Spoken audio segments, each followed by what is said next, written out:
இன்று என் மகன் சிலம்பரசன் அவர்களுடைய பிறந்த நாளை, அந்த பிறந்த நாள் கொண்டாட்டத்தை சிலம்பாட்டத்துடன் சேர்த்து கொண்டாட வேண்டும் என்று கொண்டாடி கொண்டிருக்கக்கூடிய இன்றைக்கு சிலம்பாட்டம் படத்தின் மறு வெளியீட்டை ரிலீஸ் செய்ய வேண்டும் என்று துடிப்போடு ஒரு எழுச்சியோடு ஈடுபட்டுக் கொண்டிருக்கக்கூடிய எல்மா பிக்சர்ஸ் எத்திராஜ் அவர்களே, அவருக்கு கரங்கொடுக்க அவரோடு இணைந்து பணியாற்றக்கூடிய இனிய நண்பர், தயாரிப்பாளர், ட்ரீம் வாரியர் பிக்சர்ஸ் உடைய அன்பு நண்பர் குகன் அவர்களே, மற்றும் இந்த படத்தை இயக்கி ரசிகர்களை அந்த காலகட்டத்தில் அவர்களுடைய மனங்களை எல்லாம் மயக்கி தனக்கென்று ஒரு தனி இடத்தை பிடித்த படத்தின் இயக்குனர், என்னுடைய குடும்ப நண்பர் என்று அவர் சொன்னார். உளுந்தூர்பேட்டை சண்முகம் அவர்களை, கவிஞரை பற்றி. அவர் எங்களுடைய குடும்ப நண்பர், என் மனைவி இல்லத்தை சார்ந்தவர்களுக்கு ரொம்ப நெருங்கிய நண்பர். அவர் வீட்டிலே இருக்கக்கூடிய அவருடைய மகளை நான் என் படத்திலே பாட வைத்திருக்கின்றேன். என்னுடைய மகன் படத்திலே சரவணன் இயக்குனராக பணியாற்றி இவ்வளவு ஒரு பிரம்மாண்டமான படத்தை தந்திருக்கிறார் என்று சொன்னால், அப்படிப்பட்ட சரவணன் இன்றைக்கு இங்கே வந்து மேடையிலே வாழ்த்தி அமைந்திருக்கின்றார்.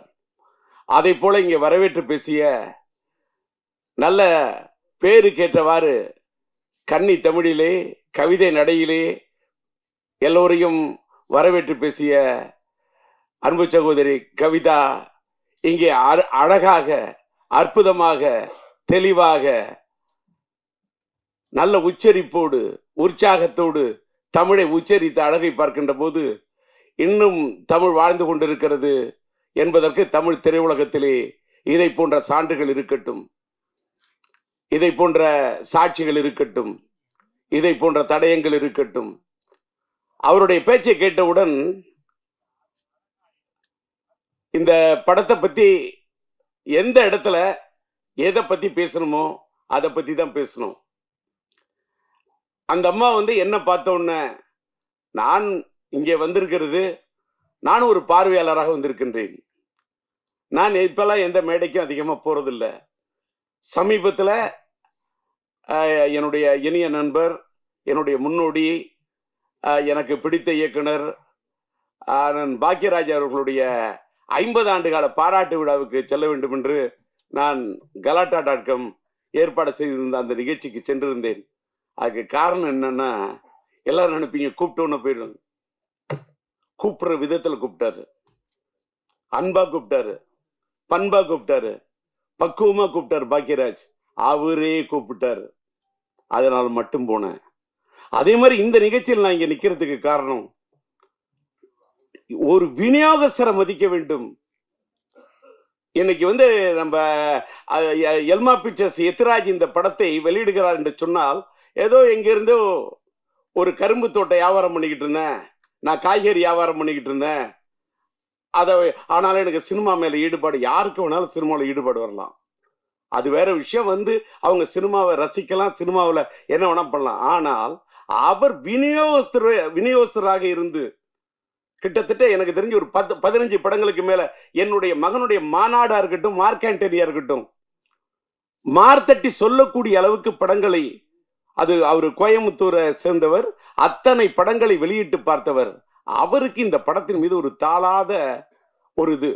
அவருக்கு பாலன் என்ற என்னுடைய இனிய நண்பர் தான் இந்த படத்தை வாங்குவதற்கு, இது LMM இந்த படத்தை தயாரித்தது என்னுடைய இனிய நண்பர், மறந்துவிட்ட LMM லட்சுமி மூவி மேக்கர்ஸ் உடைய முரளி அவர்கள். இந்த சரவணன் சொன்ன மாதிரி இந்த படத்துடைய பட்ஜெட்டு பெரிய பட்ஜெட்டு. அந்த காலகட்டத்தில் இந்த படம் ரொம்ப பெரிய பட்ஜெட்டு.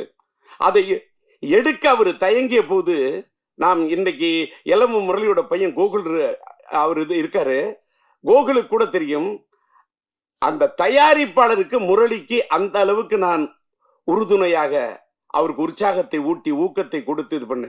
ஏன்னா பட்ஜெட் எப்படின்னா, முரளி சார், சரவணன் நீங்க கேளுங்க, சரவணன் சொன்ன சப்ஜெக்ட், அதுக்கு என்ன தேவைன்னு யோசிக்காதீங்க. பட்ஜெட் சப்ஜெக்ட பாருங்க, பட்ஜெட்டை பார்க்காதீங்க.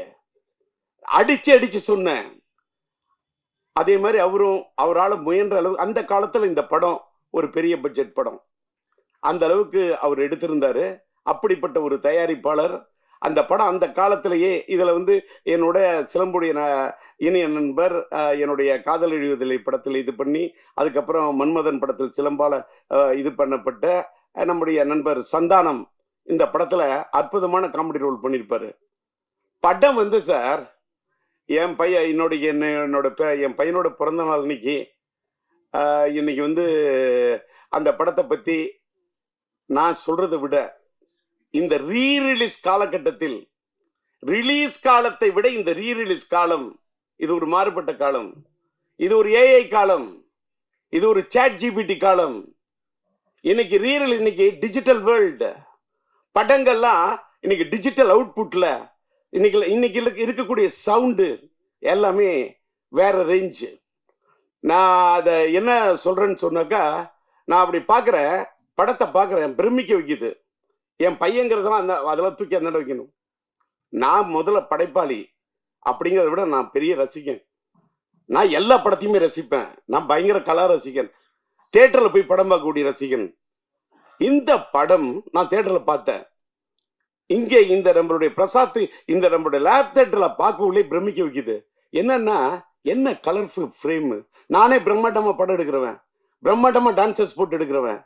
அந்த தமிழன் அந்த பாட்டுக்கு, தமிழன்னு சொல்லக்கூடிய அந்த பாட்டுக்கு என்ன கலர்ஸ், என்ன டான்சஸ், என்ன கோரியோகிராஃபி, அதுல என்ன ஆர்ட் டைரக்ஷன், அதுல வந்து அவர் ஒவ்வொரு ஃப்ரேமும், அந்த ஃப்ரேம் ஒன்னொன்னுத்திலையும் அது ஜொலிக்குதுன்னா பேசிக்கலி அவர் கேமராமேன், அந்த ஒளிப்பதிவாளராக இருந்து தன் உள்ளத்தில் பதிவு செய்த விஷயத்தெல்லாம் படத்தில் எடுத்திருக்காரு.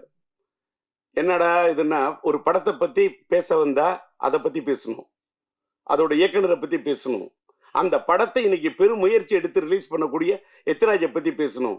அதுக்கு வந்து இந்த படத்துக்கு உறுதுணையாக இருந்து கரம் கொடுத்திருக்கு. இந்த படத்தில் நடித்தது என் மகன், அவரு இந்த படத்துக்கு உறுதுணையாக இருந்தது தயாரிப்பாளர் குகன். நான் என் மகனையும் பார்க்கின்றேன், குகனையும் பார்க்கின்றேன். இன்னொன்னு, இந்த படத்தில் நடித்த ஆர்டிஸ்ட் அத்தனை பேருமே, சந்தானமா இருக்கட்டும், Santhanam yes, Saravanan director yes, சிம்புவோட அந்த தமிழ் கதாபாத்திரத்தில் உயிர் கொடுத்து நடிச்சிருப்பாங்க அந்த அம்மா ஸ்னேகா, அது எஸ். சிலம்பரசனும் ஸ்னேகாவும் அந்த அந்த மச்சான் பாட்டு இருக்கு பாருங்க, என்ன மச்சான் பாட்டு, ஒரே ஒரு பாட்டு, தச்சான் மனச தச்சான்னு சொல்லக்கூடிய நான் முத்துக்குமார் எழுதின அந்த பாட்டு, அவங்க ரெண்டு பேரும் வரக்கூடிய அந்த பாட்டு அவ்வளவு பிரம்மாண்டம் எடுத்திருப்பாரு. அப்படியே சும்மா அந்த அவுட்டோர்ல அந்த பாட்டோடைய அந்த பாட்டை எடுக்கிறதுக்கு என்ன வந்து சரவணன் முயற்சி பண்ணிட்டு இருப்பாரு. எல்எம் முரளி வந்து சொன்னப்ப அந்த பாட்டு படத்துல அவ்வளவு லவ்லியா இருக்கும். அது வந்து இளையராஜா அண்ணன் பாடியிருப்பாரு. அந்த பாட்டை அந்த ரெண்டு பேரையும், சிலம்பரசன் ஸ்னேகா ரெண்டு பேரையும் பார்த்தாக்கா, சிலம்பரசன் ஒரு எஸ், ஸ்னேகா அந்த அம்மாவுக்கு ஒரு இனிஷியல் எஸ், இந்த எஸ் சேர்ந்தா டபுள் எஸ், அதாவது எஸ்எஸ். அதாவது நம்ம எஸ்எஸ் சொன்னா ஸ்டெயின்லெஸ் ஸ்டீல்னு சொல்லுவோம்ல, அதை எஸ்எஸ் சொல்லுவோம். அத மாதிரி எவர் கிரீன் ஸ்டெயின்லெஸ் ஸ்டீல் மட்டும் இல்ல, அது ஒரு stainless steel plus A feel. என்ன லவ், என்ன ரொமான்டிக், என்ன யதார்த்தமா இருக்கும் தெரியுமா அந்த பாட்டு. நான் முத்துக்குமார் அப்படியே அந்த பாட்டு அப்படி திட்டிருப்பாரு. அப்புறமா தமிழன் பாட்டுக்கு நம்முடைய மறைந்து விட்ட அண்ணன் வாலி அந்த பாட்டு அப்படியே அற்புதமா திட்டிருப்பாரு. எல்லாத்த விட அந்த காலத்துல எல்லா பப்ளியும் எல்லா யூத்தும் கொண்டாடின பாட்டு தான் அந்த வேர் இஸ் த பார்ட்டி. அந்த பாட்டு படமாக்கப்பட்டது டிஆர் சிம்பு கார்டன்ல, எங்க தோட்டத்துல தான் எடுத்தாங்க. சரவணனுக்கு தெரியும். இன்னைக்கு டிஆர் கார்டன், சிம்பு கார்டன், அன்னைக்கு சிலம்பாட்டம் எடுத்த காலத்துக்கட்டத்தை கூட இன்னைக்கு வேற கட்டத்துல மாறி இருக்கு. இது என்னன்னா, அந்த அளவுக்கு இந்த படத்தை ஒரு நல்ல நேர்த்தியாக எடுக்கப்பட்ட படம் இன்னைக்கு ரீரிலீஸ் பண்ணா, இது ரீரிலீஸுக்கு ஒரு ஆப்டான படம் என்பதை எல்மா பிக்சர்ஸ்க்கு சொல்றேன். ஏன்னா இன்னைக்கு வந்து சமீபத்துல வந்த படங்கள்ல லவ் ஸ்டோரிஸ் பயங்கரமா ப்ரூவ் பண்ணுது அப்படின்றது ஒத்துக்கிட்டாங்க. அத்தனை படங்கள், வாரணமாயிரமா இருக்கட்டும், நான் உதாரணம் எத்தனையோ சொல்லலாம். என்னுடைய பையனுடைய வாழ்க்கையில என்னையே கீழே தள்ளக்கூடிய அளவுக்கு மனசுல யோசிக்க வச்ச படம் லவ் ஸ்டோரியில. நானே ஒரு தடவை ராகம் கொடுத்தவன், ரயில் பயணங்கள் கொடுத்தவன், கிளிஞ்சல் மியூசிக் பண்ணவன், மைதிலி காதல் எடுத்தவன், உயிருள்ள ஷாட் எடுத்தவன். இன்னைக்கு உயிருள்ள ஷாட் கூட ரீரிலீஸ் பண்றேன். That is different. எத்தனையோ லவ் ஸ்டோரி கொடுத்துருக்கேன், பூக்களை பதிக்காத மியூசிக் பண்ணியிருக்கேன். ஆனா என்னையே என் வாழ்நாளிலேயே என்னையே திகைக்க வச்சு ரசிக்க வச்ச ஒரு பெரிய லவ் ஸ்டோரி விண்ணை தாண்டி வருவாயா. இன்னைக்கு லவ் ஸ்டோரிக்கு இன்னைக்கு இல்ல சார், டி ராஜேந்தர் இல்ல, இன்னைக்கு இல்ல. அது கல்யாண பரிசு காலமா இருந்தாலும் சரி, தேவதாஸ் காலமா இருந்தாலும் சரி, வசந்த மாளிகை காலமா இருந்தாலும் சரி, மறைந்து விட்ட மக்கள் திலகம் அவர்களுடைய அன்பேவா காலமானாலும் சரி, லவ் ஸ்டோரி தான். அதை ஒண்ணுமே ரீப்ளேஸ் பண்ணவே முடியாது. அது அன்னைக்கு இல்லைனாலும் அது ஒரு லேண்ட்மார்க் தான். அப்படி ஒரு விண்ணை தாண்டி வருவாய், அப்படி ஒரு லவ் ஸ்டோரி அது. ஆனா ஆக்ஷன் படமும் ரீ ரிலீஸ்ல நிக்குங்கிறத ப்ரூவ் பண்ணது நம்முடைய அல்டிமேட் ஸ்டார் அஜித்தோட மங்காத்தா ரீ ரிலீஸ்யா. அது கூட அத்தனை புது படத்தை விடுறாங்க, நிக்கலையே, புது படங்கள் விக்கலையே. என்ன காரணம்? கரெக்டா புரிஞ்சுக்கிட்ட ராஜா.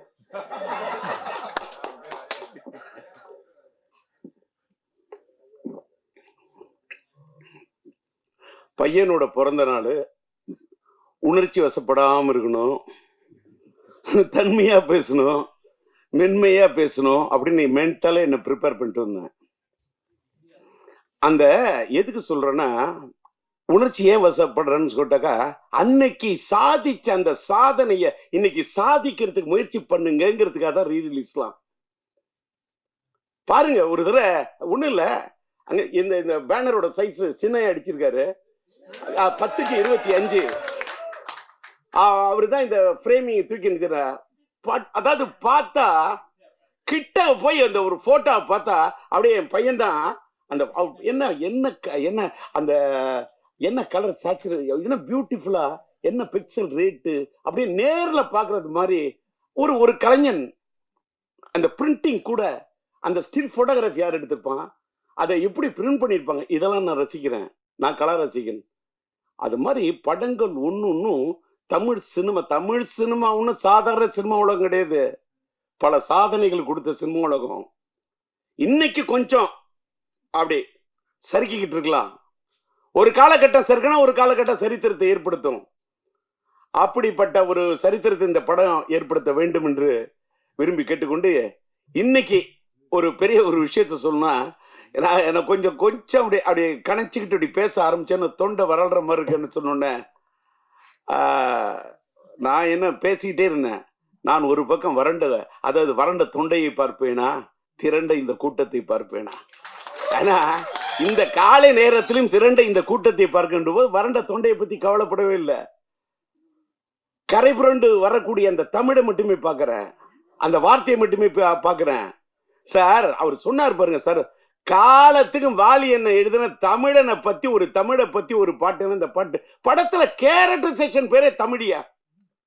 அதுக்கு என்ன காரணம்? உளுந்தூர்பேட்டை சண்முகம் பையனுக்கு பச்ச பேரு சரவணன். சிலம்பரசன் நடிச்ச படம் சரவணன். டிஆர் டைரக்ட் பண்ண படம் எங்க வீட்டு வேலை நடிச்சது. அந்த காலத்துல நம்மளுடைய இளைய தளபதி விஜய் அவர்களோட படத்துல கலக்கன சங்கீதாமா இருக்காங்களே, அவங்க என்னுடைய எங்க வீட்டு வேலை படத்துல சிலம்பரசனுடைய அந்த காலத்து படத்தில் நடிச்சவங்க. அந்த அப்படிப்பட்ட சரவணன் குடும்ப நண்பர், அந்த தமிழ் பெயர், அவங்க அப்பாவோட பேர் உளுந்தூர்பேட்டை சண்முகம். என்ன முருகனை பத்தி எத்தனை பாட்டு, என்ன நயம், என்ன கலைநயம், என்ன கவிநயம். அப்படி எழுதினவரோட பையனுடைய படைப்பு. படத்துக்கு தலைப்பு வைக்கணும்னா தமிழ், கதாநாயகன் பேர் தமிழியா, படத்தோட டைட்டில் சிலம்பாட்டையா. என் பையனுக்கு நான் வச்ச பேர் சிலம்பரசன். அது அழகா எடுத்து சொன்னது. எனக்கு பிடித்த ஒரு பெரிய 50 காப்பியங்கள் சிலப்பதிகாரம். எனக்கு பிடிச்சது அந்த இளங்கோவன். என்னால வாழ்க்கையில வாழ முடியாது. இளங்கோவன் படைத்தது அந்த சிலம்பு. இந்த ராஜேந்திரன் கண்டெடுத்தது இந்த சிலம்பு. எனக்கு கிடைச்ச ஒரே சிலம்பு இந்த சிலம்பு தான்.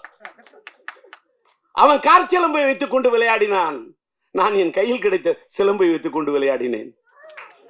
அப்படிப்பட்ட என் மகனுக்கு சிலம்பரசன் என்று பெயரை வைத்து, அந்த சிம்பு என்ற பெயர் கூட சிலப்பதிகாரத்தின் அடுத்த இதுன்னு யாருக்கும் தெரியாது. ஏதோ சிலம்பரசனை சுருக்கி சிம்புனோ, அதையும் தமிழோட தான் கூப்பிடுவேன். என் பையனை சிலம்புன்னு கூப்பிடக்குள்ளேயே என்னமோ அரும்பு பூக்கிற மாதிரி இருக்கும். அப்படியே தை மாசத்து கரும்பு தோட்டத்தையே கடிச்சு சாப்பிட சிலம்பு, அப்படி கரும்பு சாப்பிடுற மாதிரி சிலம்புன்னு அப்படி தமிழை சொல்லி சொல்லி வளர்த்தவன் சார். அதாவது எல்லாரும் எத்திராஜிங்க எல்லாரும் பையனை பொத்தி பொத்தி வளர்ப்பாங்க. நான் என் பையனை பொத்தி பொத்தி வளர்த்ததே இல்லை. எத்துவேன், ஃபைட்டு, போட வாங்கடா குத்து, அட்ரா, ட்ரம் அடிக்கணும், அடிக்கணும், ட்ரம் அடிக்கணும், பீட்டோட அடிக்கணும்.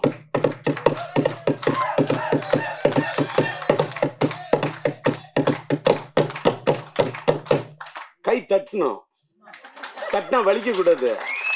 இப்பவும் அடிப்பேன், இப்பவும் ட்ரம் அடிப்பேன்னா, ஏன் அடிக்கிற? ட்ரம்மு தான் அடிப்பேன், தம் அடிக்க மாட்டேன். தம் அடிக்காம இருந்ததுனால தான் டம் பிடிச்சு நின்று பேசுறேன். வெளியில சில யூடியூப்ல டிஆர் ஆல அவர் பேச முடியாது, அவருக்கு முடியல அதெல்லாம் சும்மா பேசுறேன்ல, இப்பவும் பேசுறேன்ல. அன்னைக்கு பார்த்திபன் சொன்னாரு கலாட்டா.comல, சில பேர் பேசுனா மைக்க பார்த்தா பயம் வரும், ஆனா டிஆர் பார்த்தா மைக்குக்கே பயம் வரும்னாரு. டிஆர் பார்த்தா மைக்குக்கு பயம் இல்ல, டிஆர் பார்த்தா மைக்குக்கே ஒரு மயக்கம். மைக்குனா எனக்கு பிடிக்கும், மைக்குக்கு என்ன பிடிக்கும். இப்ப தெரிஞ்சுங்க, ஒரு பொண்ணை உயிருக்குயிர நீ நேசிச்சாதான் அந்த பொண்ணு உங்களை நேசிப்பா. அதான் காதல். லவ் என்பது கண்ணாடி மாதிரி. கண்ணாடியில் நீ ஒன்ன பாக்குற மாதிரி ஒரு பொண்ணை பார்க்கணும். கண்ணை பார்த்தா வருவது மட்டும் காதல் அல்ல, உன்னை மாதிரி ஒரு பெண்ணை பார்த்தா தான் காதல். என்ன இந்த வயசுல இந்த ஆள் காதலை பத்தி பேசுறான். அதனாலதான் உயிருள்ள ஒரு விஷயம் இந்த மாசமே வேலண்டைன்ஸ் டே, காதலர் தினத்தை ஒட்டி வருது. ரீரிலீஸ்க்கு ரெடி ஆயிட்டேன். ஆக்சுவலா பாத்தீங்கன்னா இப்பதான் மேட்ருக்கே வரேன். இன்னைக்கு இந்த இடத்துல என்னுடைய படம் உயிருள்ள ஒரு விஷயம் படத்துக்கு நான் டிஆர் டிஜி மியூசிக் என்ற ஒரு மியூசிக் கம்பெனி ஆரம்பிச்சு அதுல உயிருள்ள ஒரு விஷயம் படத்துடைய ஆடியோ ரிலீஸ் பண்ணணும்னு நான் பிரசாத்ல இந்த தியேட்டர் லேப் தியேட்டர் பிரசாத்ல நம்ம ஜோதி தான் என்னுடைய நண்பர், அவர்கிட்ட சொல்லி புக் பண்ணி வச்சிருந்தேன். ஆனால் எத்திராஜ் சார் அவர்களும் நம்முடைய ரியாஸ்டர் பணியாற்ற என்னுடைய நண்பன் பிஆர்ஓ நம்முடைய ராஜாவும் நாங்க வேற ஒரு இடத்துல இந்த ஃபங்க்ஷன் முயற்சி பண்றோம், ஆனா ஒரு சூழ்நிலை இல்லை, எங்களுக்கு பிரசாத்தில் தான் வைக்கிற மாதிரி இருக்கும், அந்த காலை நேரத்தை நீங்க புக் பண்ணி வச்சிருக்கீங்களா, நீங்க விட்டு தரணும் அப்படின்னு கேட்டாரு. அது மட்டும் இல்ல, எத்திராஜை வச்சுக்கிட்டே சொல்றேன், இதே 6ஆம் தேதி உயிருள்ள விஷயம் ரீரிலீஸ் பண்ணோம். எனக்கு பிப்ரவரி மாசம் 4ஆம் தேதி மைதிலினை கதை ரிலீஸ் பண்ணேன், பிப்ரவரி மாசம் 5ஆம் தேதி என் தங்கிகள் ரிலீஸ் பண்ணேன். 214 நான் பண்ண படங்கள்லாம் பிப்ரவரியில நிறைய ஹிட் கொடுத்துருக்கேன். பிப்ரவரி மாசம் எனக்கு பிடிச்ச ஒரு மாசம். அது ஒரு வேளை எனக்கு பிடிச்ச மாசம் நான் காதலர் தினம் வரக்கூடிய மாசமோ என்னமோ, அதனாலயா. அதே மாதிரி பிப்ரவரி மாசம் தான் என் மனைவி பிறந்த நாள். என் மனைவி பிறந்த நாள் இந்த மாசத்தை பிடிக்குமா, இல்ல காதலர் தினம் வர்றதுனால எனக்கு பிடிக்குமா, இல்ல என் மனைவி மேல இருக்கக்கூடிய காதல் உயிருள்ள ஒரு விஷயம், உயிர் உள்ள ஒரு விஷயம், இந்த காதல் இருக்கிறதுனால இந்த மாசம் பிடிக்குமா. இந்த மாசத்துல இந்த அதுவும் பிப்ரவரி 6 எனக்கு இந்த பிடிச்ச தேதி. நானே டிஆர், எனக்கு பிடிச்சது 6, அதனால 6ஆம் தேதி படத்தை ரிலீஸ் பண்ணலாம்னு பிளான் பண்ணேன். எத்திராஜ் வந்தாரு. எங்களுக்கு ஆட்டு தேதி இந்த 6 மாதிரி இருக்கு. இந்த பாலன்னு ஒருத்தர் நண்பர், அவர் அழைச்சிட்டு வந்துட்டாரு. இந்த 6ஆம் தேதி நீங்க விட்டு கொடுக்கணும்னாங்க. சரின்னு 6ஆம் தேதி பட ரிலீஸுக்கு தேதியை விட்டு கொடுத்தேன். நான் கொஞ்சம் தள்ளி வரேன்னு சொன்னேன். அங்கேருந்து இந்த ராஜா உங்களுடைய ஆடியோ ரிலீஸை கொஞ்சம் நீங்க தள்ளி வச்சுக்கிட்டீங்கன்னா, இந்த பிரசாத் தியேட்டர் நாங்க புக் பண்ணிட்டு நாங்க எடுப்போம்னு இதை தள்ளி வைக்க சொல்லி ராஜா கேட்டாரு. ஒரு பக்கம் ராஜா, ஒரு பக்கம் எத்திராஜ். எத்திராஜ் பேர்ல பார்த்தாலும் ஒரு ராஜா, இந்த பிஆரோட பேரை பார்த்தாலும் ராஜா. ஒருதலை ராகத்துல கதாநாயகன் பேர் ராஜா, அது மட்டும் இல்ல என் பேரு உண்மையிலே ராஜா. இந்த பக்கம் ஒரு ராஜா, இந்த பக்கம் ஒரு ராஜா. சரி நீங்களே விழாவை நடத்துங்கன்னு தூவிட்ட ரோஜா. இதை ஏன்னு கேட்டா, அதுக்கு தகுந்த மாதிரி நான் இன்னைக்கு ஒரு டிஆர் டிஜி மியூசிக்னு ஒண்ணு ஆரம்பிக்கிறோமே. என் பையனோட பிறந்த நாள்ல அதை பிறக்க வைப்போம். ஒரு ஒரு மியூசிக் கம்பெனி, இன்னைக்கு மியூசிக் கம்பெனில பெரிய ஏகப்பட்ட பிரச்சனை. அதெல்லாம் பேசினா தலைப்பு மாறிடும். அதை மறுபடியும் தனியா பேசுறேன். இன்னைக்கு வந்த இடத்துல வந்தது மட்டும் பேசணும். கண்டதையும் பேசினா அது முறை இல்லை.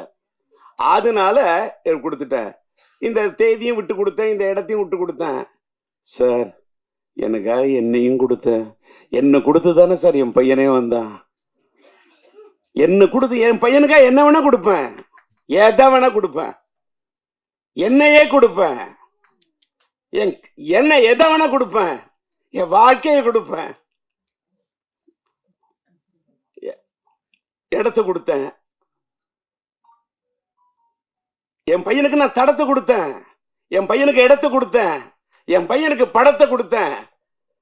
அதனாலதான் இன்னைக்கு சரவணன் சொன்ன மாதிரி இத்தனை 5 வருஷம் இல்லையா, 50 வருஷம் வந்தா கூட நாங்க சிம்புவோட ரசிகன் இருக்கோம் பாரு. சிம்புவோட ரசிகன், யாருக்கு இப்படி ஒரு ரசிகன் கிடைக்க அப்படி ஒரு பேரை எடுத்து அப்படி ஒரு ரசிகர்களை சம்பாதிச்சிருக்க ஒரு பையனை பெற்றிருக்கேன். இன்னைக்கு காலையில நம்மளுடைய சூலம் படத்தோட டைரக்டர் நம்மளுடைய எம் பாஸ்கருடைய மகன் பாஸ்கர் வந்து ஒரு பேட்டி கொடுத்திருக்காரு போல இருக்கு. யூடியூப்ல பார்த்தேன். காலையில 4 மணிக்கெல்லாம் எழுந்துச்சேன். ராஜாட்ட சொல்லிட்டு எத்தனை மணிக்கு, நான் 8:30 மணிக்கு, நான் 8:30 மணிக்கு நான் ரெடி ஆகிட்டு இருக்கேன். ராஜா ஹேருக்கெல்லாம் ரெடி 8:30 மணிக்கு வரும். இல்லை எல்லாரும் அசம்பிள் ஆகிட்டு இருக்காங்க. இப்பதான் ஃபிளைட்ல ப்ரொடியூசர் வர்றாருன்றார். அடப்பாவி, என்னப்பா இப்படி சொல்ற? நான் காலையில 4 மணிக்கே எழுந்துச்சு ரெடி ஆகிட்டேன். நான் வாழ்க்கையில ட்ரெயின் ஸ்டூடெண்ட்டு. ரயில் பயணங்களில் போய் காலையில 6:40 ட்ரெயினை பிடிக்கணும். 4 மணிக்கு எழுந்திருக்கிறாள். ரெடியாகி என்னன்னு கேட்டா, என் பையனுடைய பிறந்த நாள்ல இந்த சிலம்பாட்டம் படத்தோட ரீரிலீஸ்ல, என் பையனோட ரீரிலீஸ்ல இந்த படம் ஒரு தனி இடத்தை பிடிக்கணும்னு ஒரு தந்தையா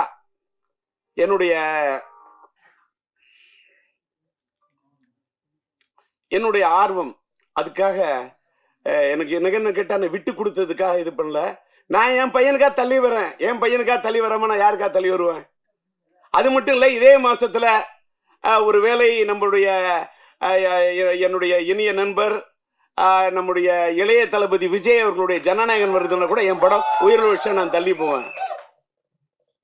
சார், நான் என் நண்பர்னு மட்டும்தான் சொன்னேன்.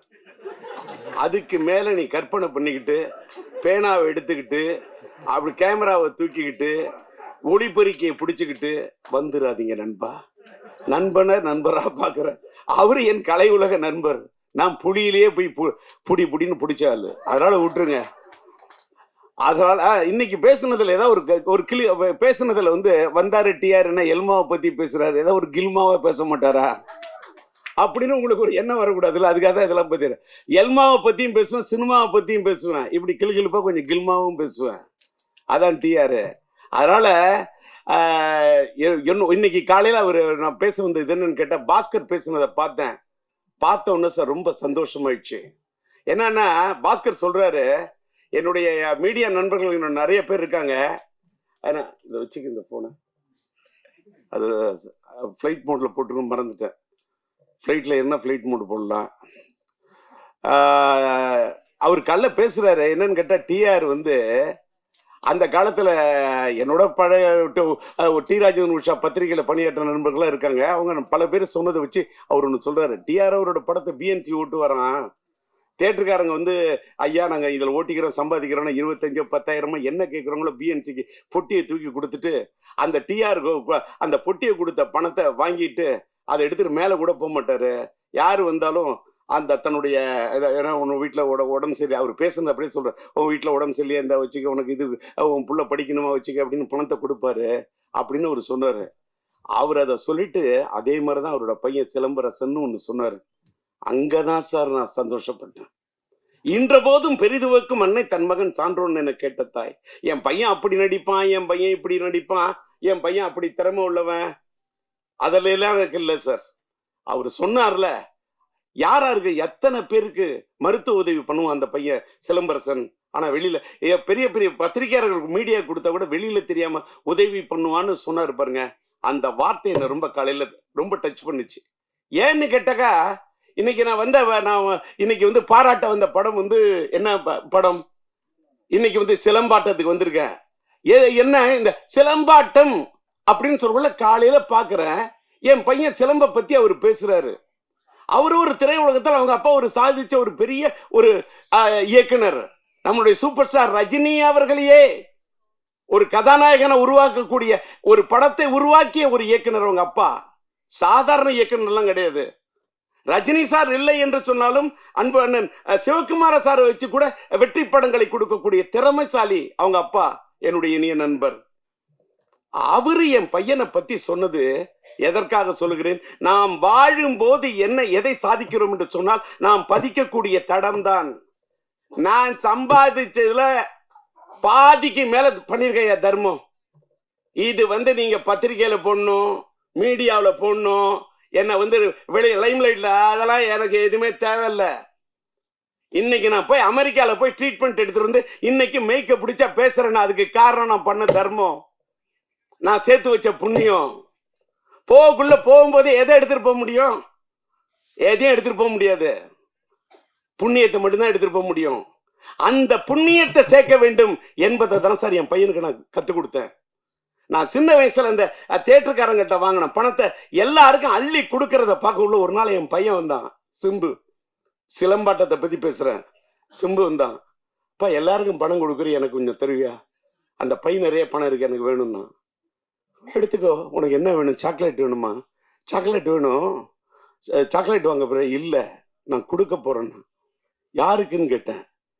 நீங்க எல்லாருக்கும் கொடுத்தீங்களே, அது மாதிரி நான் கொடுக்கணும்னா. அந்த பணத்தை நான் உடைய உள்ள போய் உட்காந்துட்டு சரி நீ கொடுப்பான்னு சொல்லிட்டு போயிட்டு அந்த கதவை திறந்து வச்சுட்டு பாக்குறேன் சார்.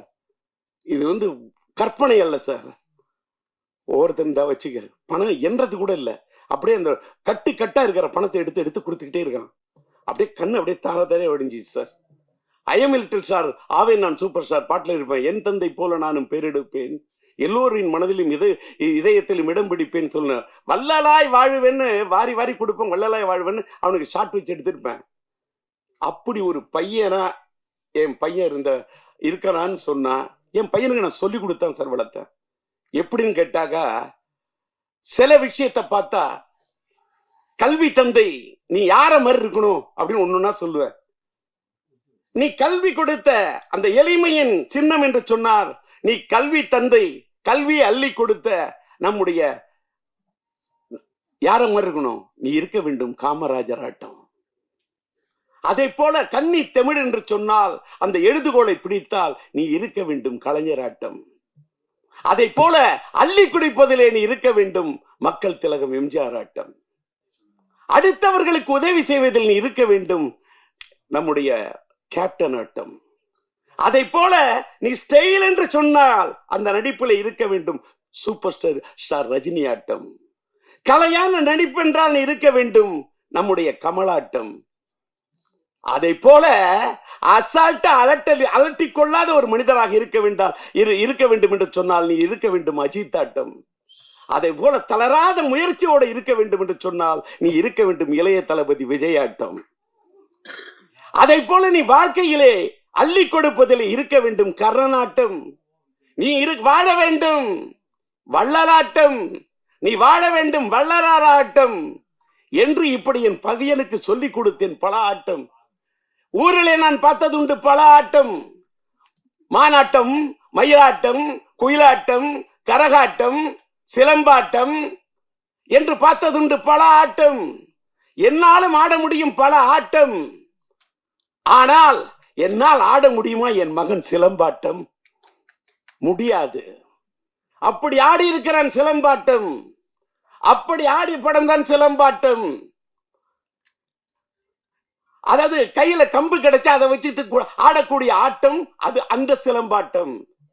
என் கையில் கிடைத்த சிம்பு வைத்துக் கொண்டு ஆடி ஆட்டம் தான் என் வாழ்க்கையில் சிலம்பாட்டம். அன்னைக்கு நான் என் பையனுக்கு சிலம்பரசன் வைத்த பெயரை எடுத்துத்தான் நம்முடைய சரவணன் அவருடைய படத்துக்கு சிலம்பாட்டம் என்று வைக்கிறேன் என்று பெயர் வைத்தார். இன்றைக்கு பார்த்தால் அவருக்கு சிலம்பரசன் என்று பெயர் எடுத்தேன். சிலம்பரசன் என்ற பெயரில் சிலம்பை எடுத்தார் சரவணன். இன்றைக்கு வெற்றிப்பட இயக்குனர் வெற்றிமாறன் அவர்கள் சிலம்பரசன் என்பதிலிருந்து நம்முடைய கலைப்புலி தானி தயாரிக்கும் அந்த படத்துக்கு அரசன் என்று பெயர் வைத்திருக்கின்றார். நான் என்ன சொல்லுறேன், ஒரு பக்கம் அரசனாக, ஒரு பக்கம் சிலம்பாட்டம் படத்தை பிறந்த நாளிலே வெளியிட்டு ஒரு ரீரிலீஸ் வரலாற்றில் ஒரு புதிய வரலாறை படைக்க வேண்டும் என்று நினைத்த எத்திராஜுக்கு என் மனமார்ந்த நன்றி. இயக்குனர் சரவணனுக்கு என்னுடைய மனமார்ந்த நன்றி. தயாரிப்பாளர் நம்முடைய குகன் சார் அவர்களுக்கு என்னுடைய மனமார்ந்த நன்றி. எல்எம்எம் பிக்சர்ஸ் அவர்களுடைய தயாரிப்பாளர் நம்முடைய கோகுல் அவருக்கு எனக்கு மனமார்ந்த நன்றி. இந்த காலை நேரத்திலும் கூட இவ்வளவு சீக்கிரமாக நம்முடைய ராஜா அழைத்த அழைப்பை ஏற்று இந்த சிலம்பாட்டம் படத்தின் இந்த சிறப்பு காட்சியை இன்றைக்கு இந்த காட்சியை மகிமைப்படுத்திய மீடியாவை சேர்ந்த உங்கள் அத்தனை பேருக்கும் என்னுடைய நன்றி. இதுக்கு மேல எனக்கு வார்த்தையே இல்லை. எல்லாத்துக்கும் மேல உங்களை எல்லாம் பார்த்ததுல ரொம்ப மன நிறைவோட போறேன். வீட்டுக்கு புறப்பட்டு போறேன். வீட்டுக்கு போய் என் பையனோட பிறந்த தினத்துக்காக, ஏன்னு கேட்டா இதே இடத்துல இன்னும் ஒரு சில தினங்கள்ல உயிருள்ள படத்தை ரீரிலீஸுக்கு ஆடியோ ரிலீஸுக்கு வருவேன். அப்பயும் நான் உங்களை சந்திப்பேன். இன்னைக்கு நான் தள்ளி போறது என் பையனுக்காக தான். ஒரு வேளை நான் தள்ளி போனாலும் லேட் ஆனாலும் லேட்டஸ்டா வந்துடுவேன். உயிருள்ள படத்தை டிஜிட்டலா பண்ணியிருக்கேன். பயங்கரமா ஒரு 38 நாள் மியூசிக்கலை ரீமிக்ஸ் பண்ணி 4K ரெசல்யூஷன்ல ரொம்ப கஷ்டப்பட்டு கொண்டாடுறேன். அதுக்கு உங்களோட ஆதரவு இருக்கணும். ரசிகர்களோட ஆதரவு, உங்க ஆதரவு கிடைச்சாதான் ரசிகர்களோட ஆதரவு கிடைக்கும். அதற்கு இந்த மேடை இன்னைக்கு உங்களை அழைப்பதற்கு ஒரு இதா இருக்கு. இந்த நிகழ்ச்சியை முடிச்சுட்டு என் வீட்டுக்கு சென்று கிட்டத்தட்ட என்னுடைய பையனுடைய சிலம்பரசனுடைய பிறந்த தினத்தை ஆத்ம அறக்கட்டளையின் சார்பாகவும் அகில இந்திய எஸ்டிஆர் ரசிகர் மன்றத்தின் சார்பாகவும் என்னுடைய ஹிந்தி பிரச்சார சபா இல்லத்துக்கு அருகாமையிலே கிட்டத்தட்ட ஒரு 1000 பேருக்கு அன்னதானம் வழங்க அங்கேதான் சென்று கொண்டிருக்கின்றேன். இந்த நேரத்தை எங்களுக்காக சிலம்பாட்டம் எங்களுடைய இந்த யூனிட்டுக்காக ஒதுக்கி நீங்கள் ஒத்துழைப்பை கொடுத்த உங்க அத்தனை பேருக்கும் காலத்துக்கும் என்னுடைய மனமார்ந்த நன்றி என்பதை தெரிவித்து விடைபெறுகிறேன். நன்றி, வணக்கம்.